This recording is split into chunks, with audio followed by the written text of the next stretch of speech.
Thank you for taking the time to come to our final session. Tonight's session is called Beyond High School via Parent University. So some of the topics that we're going to discuss, they're going to be importance of college education, why is it important to prepare for college, what are the options, and then financial aid planning for college, because as you know, for universities, it's very expensive, it's not cheap. What steps should you be taking to ensure higher education for your child? What should be doing as a parent? Go to all the meetings. Okay, attending all the meetings, great. Maybe orientarlos. Okay, oriented them, okay, Que es para su futuro. because it's for their future, nice. High expectations. High expectations are great. Good. Okay, so preparing for college. There are several things that students and parents need to be aware of. It's the type of courses that they need to take, especially in the science and math and English. They're really important in order for students to be successful in college. In addition, not only are the courses very important, but also their GPA. The better the GPA that students have, the better opportunities they have to get into university. The lower the GPA, that means that they have to do very well on the SATs and ACTs. So why is it important for college as far as their education? Number one, they have better opportunities to get better jobs. The more educated our kids are, the better chances they have in life of getting better jobs and being much more successful. So as my parents would always say, so they don't struggle like we struggle growing up. We want to ensure that they have the best opportunities as they can as possible. Okay, it also leads to higher learning. And in addition, greater income. Especially if they go on into the becoming a teacher or working with the school district, the more college units that they have, the more money they're going to be able to make. So if they end up with only a bachelor's degree, they may range anywhere between probably 40 to 50,000. But with a master's, they can go from 65 to 70,000 and even more depending on the years of experience that they have. This is just an example of the charts as far as incomes. So if you notice for a doctoral degree, the weekly income is about $1,600, $1,700 a week. If we look at it where only high school students graduated, it's about $400, $500 a week. And $500, $2,000 a month doesn't pay for a very nice apartment. They won't be able to pay for a really nice car. And if they get a master's degree, they're making about $1,300. And those vary from district to district and jobs to job. A lot of kids say, well, if I get this is how much money I'm going to make? Not necessarily. What's the difference from doctorate and professional degree? So a doctor is what they call a PhD. Okay. So it goes with a bachelor's degree, it goes a master's degree, and then it has a PhD. That's where they can actually call you Dr. Munguia, Dr. Smith. Not necessarily mean that they're actually doctors, that they just have a PhD. Because I see that they make more money as a professional degree. They do, because they're more educated. Okay. Okay, what does my child need to do to get into college? What do you think they need? We already talked about their academics. We already talked about their courses and their GPA. What else would be important for them in order to get in? Volunteering, that is awesome, especially for the UCs. That's really awesome. Anything else? Money. We'll talk about money in a few minutes as far as scholarships and financial aid that students can qualify based on parents' income. And in addition, is based on students' grades. There's especially with the California, which is called a Cal Grant. I'll provide more information as you can see how that kind of works. What else? Ganas de ir. Okay, so ganas de ir, the will to go. Yeah. What about support from the parents? Encouragement, support. We want to make sure that they're taking those right courses. We want to encourage them. So they said, Dad, I don't want to take chemistry. We want to encourage them to take that chemistry because that chemistry can make the difference to get into a 4-year college. The more they take, the better it's going to look. The less they take, they're going to have to score really well on those SATs and ACT scores. One other thing is that we always, we drill in our students' mind, it's the A through G, A through G. A through G. And if you ask your student, if they're in high school, what is A through G? They should be able to tell you what it is. And A through G, these are the requirements that students must meet in order to get into a UC or a CSU. We're looking at A, history, 2 years. That's like world history and US history. Number 2, which is B, 4 years of English, whether it's regular English or it's advanced or AP, IB, or SECA. Mathematics, 3 years of math. 4 is recommended up to Algebra 2. If they're going to a UC, we prefer that they take trigonometry. They're much more better prepared than if they stay with the Algebra 2. Laboratory science, that is 2 years. That's like chemistry, physics, biology, anatomy, environmental science. Those are a few of the courses that are offered. Language other than English, 2 years. French, Mandarin, Spanish. They can't take 1 year of French and then another year of Mandarin and say, okay, there's my 2 years. They have to be within the same year. Universities will highly encourage them to take that 3rd year because it looks great. If they take 2 years and you take 3 and there's only 1 spot available, who's going to get in? The person that took that 3rd year. F, visual and performing arts. That's like drama, art, digital photo, graphic arts, to name a couple of the courses. And then college preparatory elective. What they consider a college preparatory elective is what they take beyond what is required, especially categories B, C, D, and E. If they take 4 years of science, that actually counts, that 4th year counts as their G elective. And it looks great, so we want to make sure that they take as many years. At Intercom High School, we're encouraging all our students to take 4 years of math, 4 years of science, and a minimum of 3 years of a world language.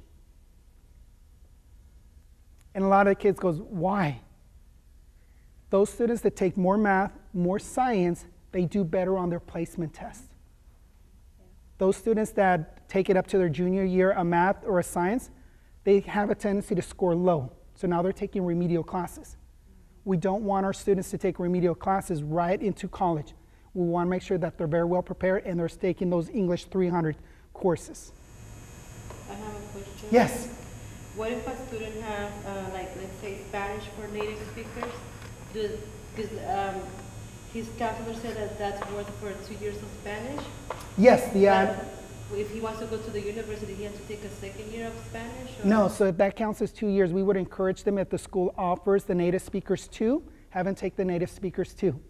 From the native speakers 2, they can actually go into AP. They can take the AP Spanish language or the AP Spanish literature. And if they take that AP courses, and they take the exam and they pass it with a 3 or better, they're actually earning free college units. So your child could potentially come out of high school with 6 to 9 college units that are transferable to major universities. That's half a semester that you don't have to pay for. And we mentioned the question about money. The more money you save, the better it is.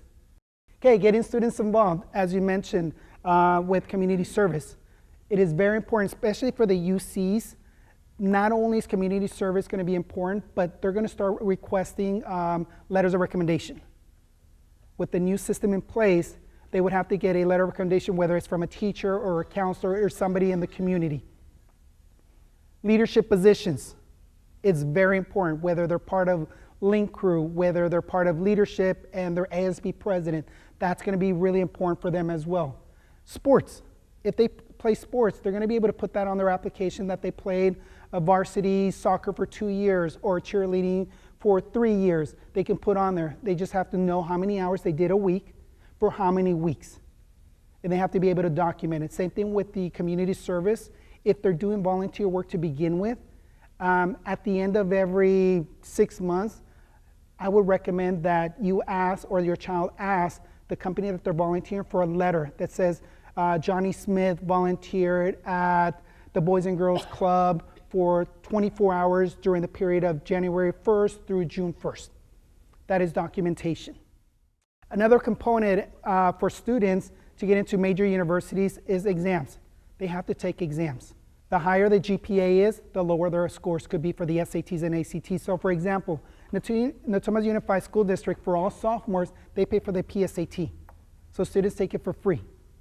And the PSAT is just a practice exam, and it gives the parents and the students an idea where they would be if it was an actual SAT scores.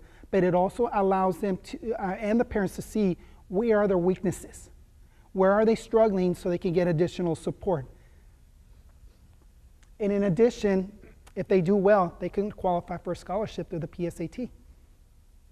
Another one is the SAT. This is normally offered for their senior year because the district also pays for the ACT their junior year. So the entire district, for all the juniors, they will pay for it as well. They want to make sure that they take it in the spring of their junior year. The ACT is what they want, the universities want students to take it their junior year. It's one of the reasons why the district offers it in April, because now we're in the spring. The College Board and the universities are assuming that all this information, they're already learned it by the time they get into their second semester of their junior year.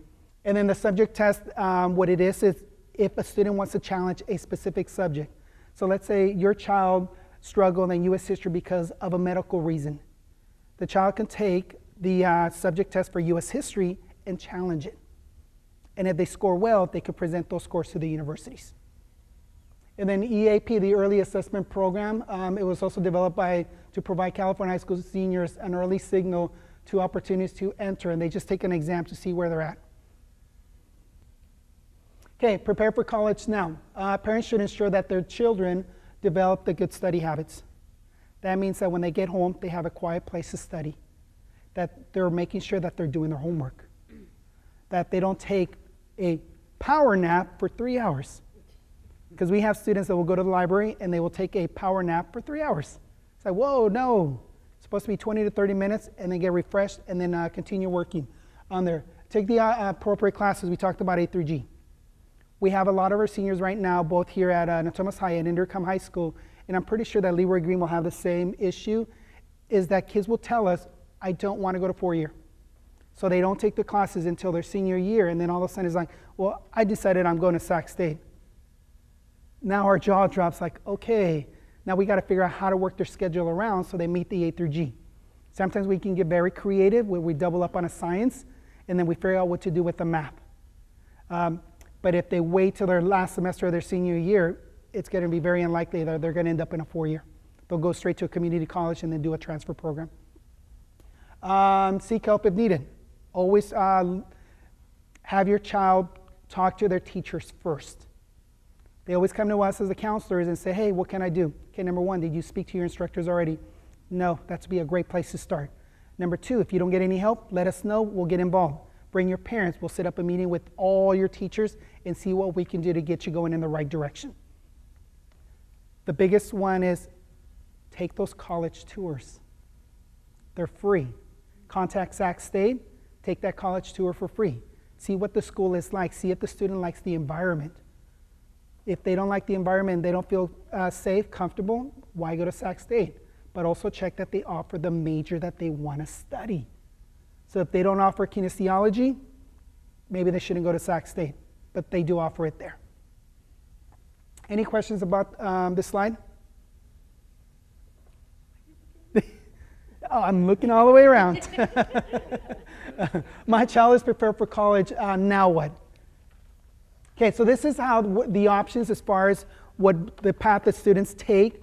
A lot of our students, and right around 60% or more, they'll start off at a community college and then they'll do a transfer program for various reasons. Number 1, they didn't meet the A through G. The second thing is they're not mentally prepared to start straight into a 4-year. Or it could be a financial situation with the parents. And we'll talk about scholarships and financial aid in a few minutes as well. From there, they'll transfer 2 to 3 years at a community college, they'll transfer into a university. When they do the transfers, a lot of students they assume and they think, well, I'm starting in as a freshman again. No. That's why when you meet with your counselors at ARC or Sacramento City College, Consumnes, wherever they may be, they'll give them a list of the courses and the path that they're going to take. All those courses will be transferred over to the university, so they come in as a junior. Now they only have 2 to 3 years left to get their bachelor's degree. From there, they can actually go to graduate school, get their master's degree and a PhD. It took me 7.5 years to get my bachelor's, but I majored in criminal justice, so the courses were hard to get. So I took a lot of tennis, a lot of weightlifting, some swimming classes. I'm like, oh, in order to get the 12 units where I can qualify for financial aid. But when I finally finished, it only took me a year and a half to finish my master's. Because a master's is only half the units as a bachelor's degree. 60 units compared to 120. I go, okay, 2 more years, let's do it. So it was fun. I just don't want to get my PhD because I don't want to write. And this is some of the other options for, as I mentioned, for higher education. Most kids will start off at a community college and then transfer to a 4-year, whether it's a CSU, whether it's a UC. Others will go straight into a 4-year, whether it's Berkeley, Davis, Sacramento, Fresno, Chico, and then other students will start at private schools. Most of the kids that start at private school, these are kids probably that have 4.0 and above. They're really excelling in school, they're excelling in sports, or they get that nice sports scholarship or academic scholarship. We do have students, that decide that school is not for them. Then they come in to meet with the counselor and say, what are my options? What do I do? There are options out there for them. We talk about vocational and trade schools for them. They want to become a mechanic, they can go to UTI. They can major in diesel mechanic, working on cars. They can go to Le Cordon Bleu, but I believe they're closing down if they want to become a chef or something in that area. Federico's, if they want to learn how to do hair, makeup, cosmetology. And we talk to kids. Sacramento City College has a really great cosmetology program, very cheap, compared to Federico's or one of the other programs. So if they're interested, it's a great place to start. Their fashion design with FITM, the Art Institute. If they just want to figure out how to make games, they want to continue learning how to draw, that is a great place for them to start. Dental assistant, doctor's assistant. So there's a lot of programs that are available for them. Both Sacramento City College also has a great nursing program. Very competitive, and they don't always get in the first time, but again, it's cheap. But it leads them to a nursing, whether they would want to become registered nurse, living nurse, or whatever it may be. Now we talked about expensive money. There's the FAFSA, which is your free application for federal student aid. So some of the important things about this one is the students will fill it out January 1st of their senior year. So their last semester of their senior year, they'll start filling it out, and they have until the March 2nd deadline. That's the priority, filling out the application. They can still fill it out after the March 2nd deadline, but it's like a pizza. If we bring a large pizza and everybody in here gets a slice and somebody comes in late, what are they going to get? Nothing. The leftovers, the crumbs. So that you have to start when they're like in their sophomore year or something? No, this one starts their senior year. Oh, their senior year. This one is their senior year, January 1st of their senior year. Because it's going to apply for that following year, for example. So if you apply in June, then you're out of luck, probably most likely. Correct, for the most part, yes. So then parents will be paying for tuition. So for example, our graduating seniors right now, they just filled it out and counselors were all available. We brought them into the computer lab and we sat them there and we helped them out fill out their FAFSA, like their college applications. So for these seniors, the FAFSA would apply for the 16-17 year. And every year, every January, they have to fill it out. Kids think that it's, yes, kids think that by the time that if I fill out at once, that's it. No, every year you have to apply. Not necessarily, especially for the Cal Grant. But what they look at, the FAFSA, they look at several things. Number one, they look at parents' income. Number two, they look at the cost of attendance of the school. The more expensive the school is, the possibility that students can get some financial aid. The more money the parents make and they're going to community college, they're probably not going to get anything. Here's how that works.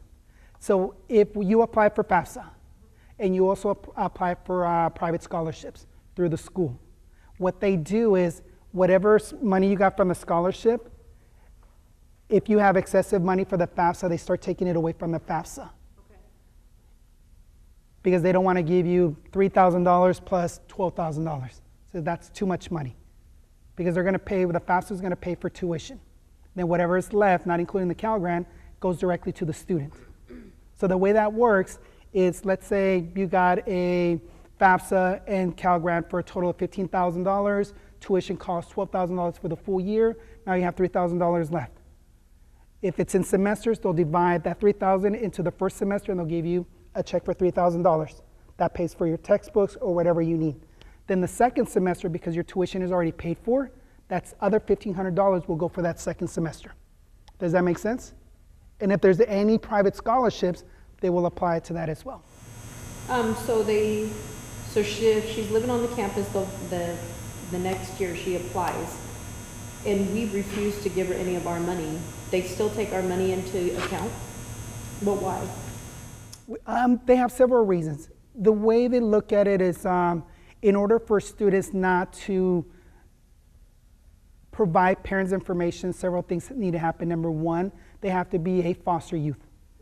Number two, the student, there has to be a major reason why. Let's say the child hasn't had contact with the parent for 5 years. Okay. They've been abandoned, per se. If the school can provide evidence through a letter that there's no communication, then they'll make the student independent. Then parents' information will not be required. The other part is if the child ends up being married or they have a child. But with the FAFSA, student loans are part of it. So if they don't qualify for financial aid and they don't do the FAFSA, they don't qualify for student loan because the FAFSA has to be submitted. And a lot of kids says, well, I'm not filling it out because I know we don't qualify, my parents' income is too high. But do it anyways for those student loans, those parent plus loans, because it's at a very low interest rate. So for example, my daughter has the loans that we're paying off every year. They don't have to pay it back until they've actually graduated from college or they dropped out. So 6 months after they leave school, they start paying for it. And there's the subsidized and unsubsidized, where the unsubsidized is basically interest gets accrued from day one. The subsidized is if I get a $3,000 loan, 6 years later, it's still $3,000. Okay. The interest will not start to accrue until after I graduated and 6 months later. Does that make sense? Those are the basic student loans. That is correct. And there's several other things on here as well. And then there's the private loans. With the private loans, there's higher interest rate, of course. And those are the ones that we try to avoid as much as we can. Especially don't use your credit cards if you don't have to. It's easier to just get that loan and start paying $50 here, $100 there. And it makes a big difference. When I got my student loans at Sac State, I started paying them every month. So by the time I was done, I only owed $11,000 out of $25,000. While you're going to school. Yeah. While I was in school. While our kids are in there, we can start paying them back. Correct. Without the interest? Correct. Yeah. And you pay for the interest as well, so you want to keep it at that. And then the plus loans is basically for parents as well. And then there's also, like we talked about, this private scholarships, but there's also the work-study money. The way the work-study money works is that if you worked on campus and you were offered work-study money for $10,000, but you worked off campus working at McDonald's, through work-study money, it's not considered what they called earned income. So it does not affect your financial aid, where yours will, because it's not work-study, it's not through the school or off campus that it's affiliated with the school. So that's going to say that $10,000, they said, okay, you earned that much money, now we're going to take some money away from you. So that's what work-study is. So anytime you fill out the FAFSA, please check yes on work-study money, because they do offer a bunch of positions on campus.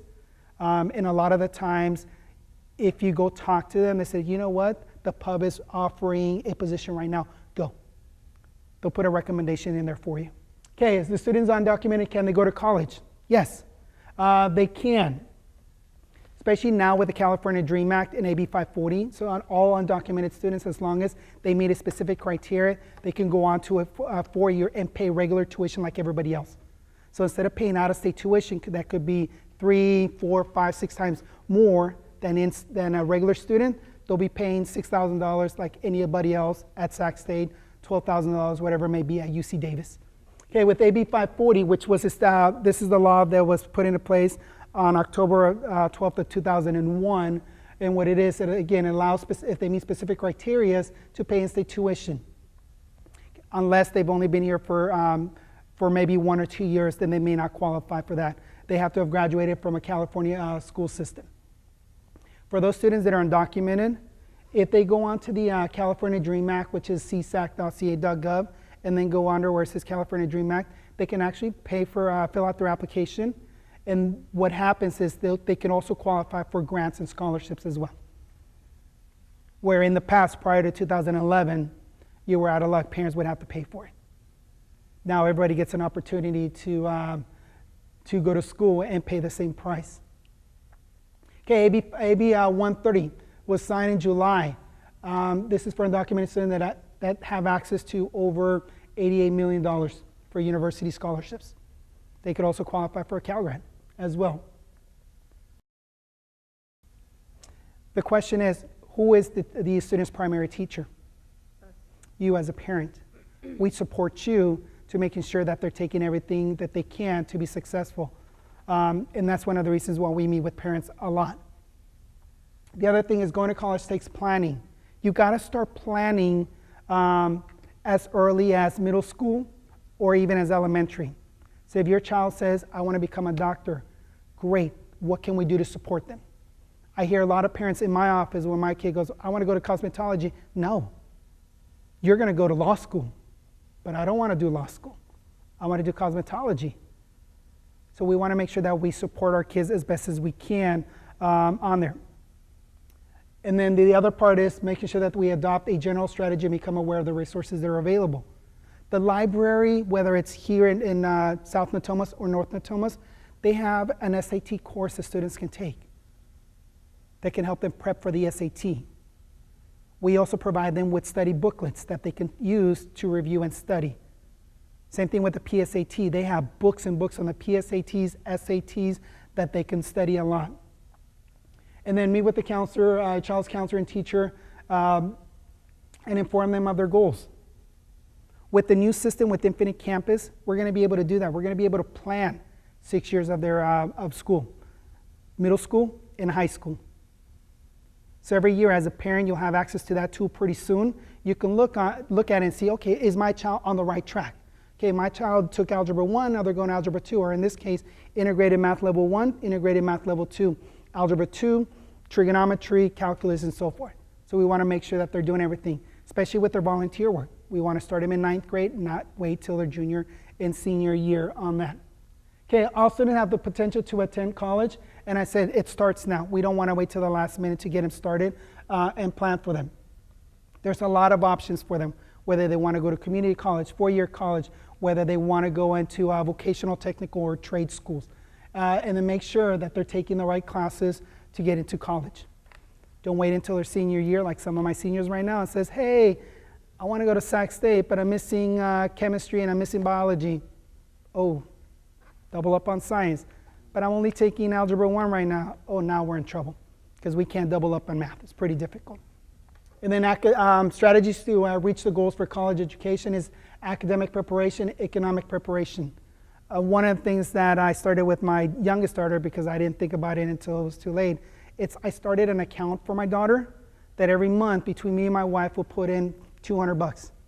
By the time she graduates from high school, she should have about $15,000 in the bank for her to pay for tuition if she needs it. It's a nice way to start, and that's going to help avoid additional student loans for her. The other thing is character preparation and motivation. Encourage them. If they feel like giving up, don't let them give up. Keep supporting them. Says, yes, you can. It's like they say, si se puede. Cesar Chavez. We always want to make sure that they can do what they can. We want to be there for them. So how can you support your child? Based on the information that we shared you in the 1 hour that we've been here, what do you think it's going to be your role from this day forward? Motivation. Okay, motivation. Support. It's always talking. Talking is great. Communication is the biggest thing. Because there's a lot of the times that there's no communication between the parents and the student. Because there's no trust, there is no respect between them. It's like with my daughter. My daughter said, Dad, I'm taking environmental science. Great, what is it about? And then she'll tell me. Yeah. And I'm like, awesome. Now repeat that again. What was it about? Now what are you going to do with it? So they always she wants to have a goal as what she's going to do with that. Hopefully she says I end up working with the EPA Environmental Protection Agency. It's like, great, great. Well, I want to thank everyone for coming, especially for Lisette for putting this together. We hope that we continue next year and even throughout the semester to provide you with more information. But I know that Parent University provides a lot of those workshops throughout the year. And just keep being in contact with her and also listening to the voicemails. Okay, well, thank you everyone for coming.